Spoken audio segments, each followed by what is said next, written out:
নমস্কার। Mission the helpline আমাদের education channel এবং ফেসবুক পেজ থেকে সকলকে স্বাগত জানাই। দেখুন, সুপ্রিম কোর্টের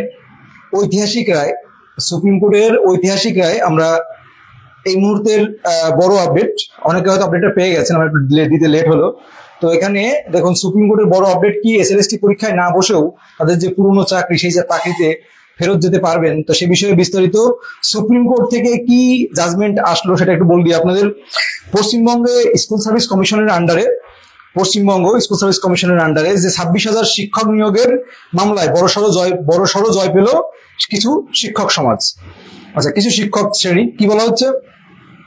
19শে সেপ্টেম্বর সুপ্রিম কোর্টের 13 নম্বর কোর্টে বিচারপতি সঞ্জয় কুমার এবং বিচারপতি অলোক আরাধ্যের বেঞ্চ এই মামলার শুনানি হয় এবং আপনাদের অর্পণ বসু বনাম অরুণ কুমার নামক যে মামলাটি শিক্ষকদের পক্ষে একটি নতুন আশা দিয়ে এসেছে, একটি নতুন আশা। এখানে কি বলা হচ্ছে দেখুন, মামলার প্রেক্ষাপট কি ছিল? মামলার প্রেক্ষাপট ছিল 2016 সালের সম্পূর্ণ নিয়োগ প্রক্রিয়া বাতিল করে দিয়েছিল কলকাতা হাইকোর্ট, যার ফলে প্রায় 26,000 শিক্ষকের চাকরি চলে যায়। এরপর সুপ্রিম কোর্টে সেই রায় বহাল রাখে। তবে মূল রায়ের 47 নম্বর প্যারাগ্রাফে, আবার বলছি, মূল রায়ের 47 নম্বর প্যারাগ্রাফে একটি বিশেষ নির্দেশ দেওয়া ছিল, যা তৈরি করেছিল নতুন জটিলতা। সে কি, সেটাকে বলা হচ্ছে প্যারাগ্রাফ অনুযায়ী যে সমস্ত শিক্ষক আগের চাকরি ছেড়ে কেউ মনে করেন প্রাইমারি স্কুলে করতো, বিভিন্ন জায়গায় চাকরি করতো, আগের চাকরি ছেড়ে 2016 সালের প্রক্রিয়ায় অংশ নিয়েছিলেন, তাদের পুরনো চাকরিতে ফিরিয়ে দেওয়ার কথা বলা হয়েছিল। কিন্তু রাজ্য সরকার, স্কুল সার্ভিস কমিশন সেই নির্দেশ কার্যকর না করায় শিক্ষকরা আদালত অবমাননা মামলা দায়ের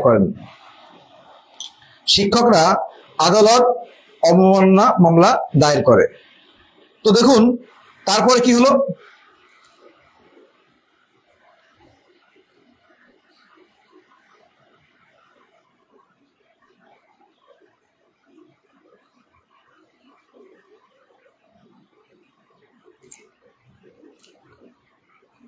তো তারপর দেখুন সুপ্রিম কোর্টের রায় এবং পর্যবেক্ষণ কি, সুপ্রিম কোর্ট কি রায় দিয়েছেন। সুপ্রিম কোর্টের পর্যবেক্ষণ বা রায় যেটা বলছি, শুনানির সময় শিক্ষকদের আইনজীবী সওয়াল করেন যে 47 নম্বর প্যারাগ্রাফ অনুযায়ী তাদের মক্কেলদের পুরনো চাকরিতে ডিস্টার্ব করছে। দেখুন যেটা বলছিলাম, যেখানে ডিস্টার্ব করছে। তো দেখুন এখানে বলছে, শিক্ষকদের আইনজীবী সওয়াল করেন যে 47 নম্বর প্যারাগ্রাফ অনুযায়ী তাদের মক্কেলদের পুরনো চাকরিতে পুনর্বহাল করার কথা থাকলেও রাজ্য সরকার তাদের নতুন করে এসএলএসটি পরীক্ষায় বসতে বাধ্য করেছে।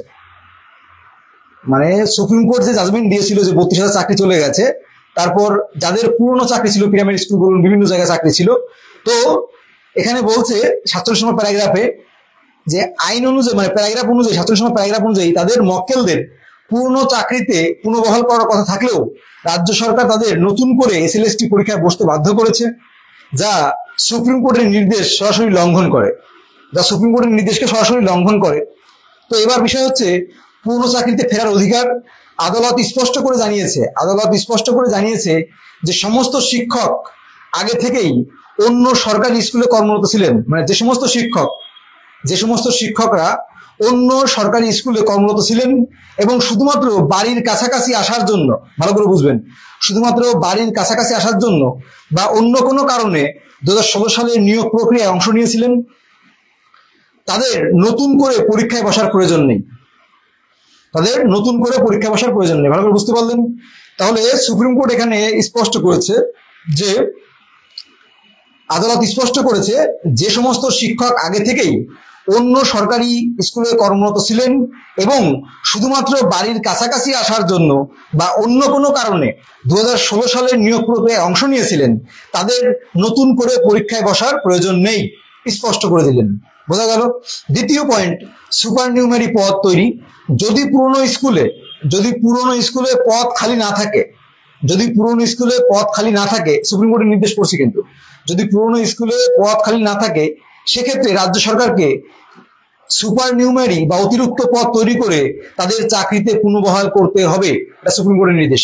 অর্থাৎ যারা পুরনো চাকরি করতো বা বাড়ির কাছে আসার জন্য তারা এই 2016 SLST তে যোগ দিয়েছে, তাদের জন্য কিন্তু পরীক্ষায় আর বসতে হবে না, সেটা বলা হচ্ছে। এবং যদি যে সমস্ত স্কুলে তারা চাকরি করতেন পূর্বে, সেই সমস্ত স্কুলে যদি আপনাদের শূন্য পদ না থাকে, তাহলে সুপার নিউমারি করে নতুন পদ তৈরি করে তাদের সেখানে পুনর্বল করতে হবে। তারপর দেখুন কি বলা হচ্ছে, যে এই শিক্ষকদের শুধুমাত্র চাকরি ফিরিয়ে দিলেই হবে না, এই শিক্ষকদের শুধুমাত্র চাকরি ফিরিয়ে দিলেই হবে না, তাদের চাকরির ধারাবাহিকতা এবং অন্যান্য সমস্ত সুযোগ সুবিধা বহাল রাখতে হবে, এটা বলা হচ্ছে। বোঝা গেল কি বললাম? তাহলে বলা হচ্ছে এই সমস্ত শিক্ষকদের শুধুমাত্র চাকরি ফিরিয়ে দিলেই হবে না, তাদের চাকরির ধারাবাহিকতা এবং অন্যান্য সমস্ত সুযোগ সুবিধা বহাল রাখতে হবে। তো তারপর দেখুন এখানে আরো বলছে যে বিচারপতি সঞ্জয় কুমার বলেন, শিক্ষকরা কি তাদের পুরনো চাকরিতে ফিরে যেতে চান? তখন বিচারপতি সঞ্জয় কুমার বলেন, শিক্ষকরা কি তাদের পুরনো চাকরিতেই ফিরে যেতে চান? উত্তরে আইনজীবীরা হ্যাঁ বলেন। আদালত রাজ্য সরকারকে দ্রুত এই প্রক্রিয়া সম্পূর্ণ করার নির্দেশ দেয়, দ্রুত শেষ করার নির্দেশ দেয়। তারপর দেখুন আবার বলছে, আদালত মনে করে যে রাজ্য সরকার সুপ্রিম কোর্টের নির্দেশকে সঠিকভাবে কার্যকর না করে বিচার ব্যবস্থাকে অবমাননা করছে। এখন শিক্ষকদের জন্য এর অর্থ কি হলো?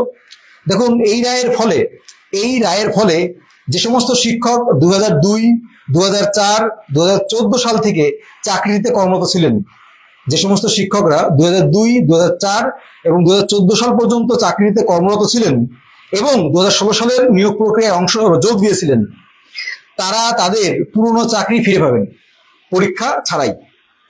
তাদের আর নতুন করে কোনো অনিশ্চয়তার সম্মুখীন হতে হবে না।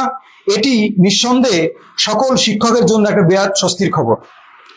এই মামলার পরবর্তী শুনানি 27 অক্টোবর ধার্য করা হয়েছে। এই মামলার পরবর্তী শুনানি 27 অক্টোবর ধার্য করা হয়েছে, এটা অক্টোবর ধার্য করা হয়েছে। আশা করা যাচ্ছে যে রাজ্য সরকার এবার সুপ্রিম কোর্টের নির্দেশ মেনে দ্রুত পদক্ষেপ গ্রহণ করবে এবং যোগ্য শিক্ষকরা তাদের প্রাপ্য অধিকার ফিরে পাবেন। এই রায় শুধুমাত্র শিক্ষকের জয় নয়, এই রায় কিন্তু ন্যায্য বিচারের রায়, ন্যায্য বিচারের জয় বলতে পারেন। তো আশা করি আপনারা পুরো বিষয়টা বুঝতে পারলেন যে কারা পরীক্ষা ছাড়াই তাদের পুরনো চাকরিতে ফিরে যেতে পারবে। তো নির্দেশ দিয়েছেন, তো আবার এটা আপনাদের নির্দেশ দিয়েছেন, কিন্তু এরপরেও কিন্তু আপনাদের এটা আবার 27 অক্টোবর সুপ্রিম কোর্টে উঠবে। আপনারা কিন্তু আমাদের এই